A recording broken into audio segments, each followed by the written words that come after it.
Evgenia Pastuchenko. Oui, c'est parfait. Et tu travailles en laboratoire? Effectivement, donc je travaille un peu en clinique, en demi-journée, des consultations. Et le reste du temps, je fais la recherche en laboratoire. Et toi, Isabelle? Eh bien, un tout petit peu en clinique, mais je suis psychologue. Et puis sinon, effectivement, je fais de la recherche et j'enseigne la psycho-oncologie.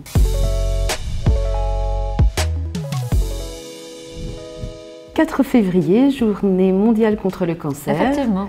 Alors, de ton côté, quelles sont les avancées? En fait, il y a beaucoup de bonnes nouvelles, je pense, parce qu'il y a beaucoup d'avancées pour beaucoup de types de tumeurs différentes. Il y a de nouvelles thérapies qui ont changé beaucoup les pronostics. Malheureusement, il y a des autres types de cancers, comme par exemple les cancers des ovaires, que les traitements n'ont pas évolué beaucoup. Et pour toi, dans ton domaine?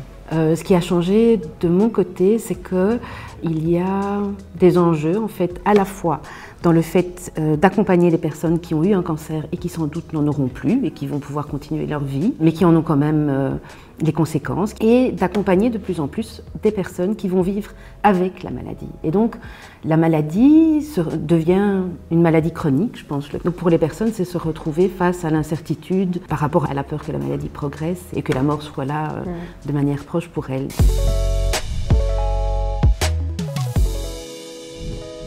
Un des défis majeurs est de pouvoir mettre en place des interventions adaptées aux difficultés des patients et de leurs proches. Et de pouvoir identifier quelles sont les personnes qui vont avoir besoin d'une intervention de base, je dirais, et puis celles qui auront besoin d'une intervention plus intensive.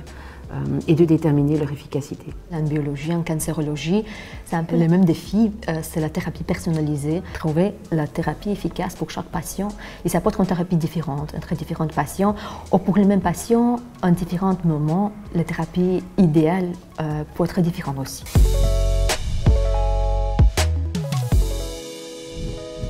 En t'entendant, je me dis que la communication soignant-soigné sera encore plus au centre de la prise en charge qu'elle ne l'était avant. Elle l'a toujours été, mais certainement encore plus, puisqu'il va falloir parler de plus en plus d'incertitudes, de parcours qui pourraient être transformés en raison de nouveaux traitements, en raison de spécificités de la maladie.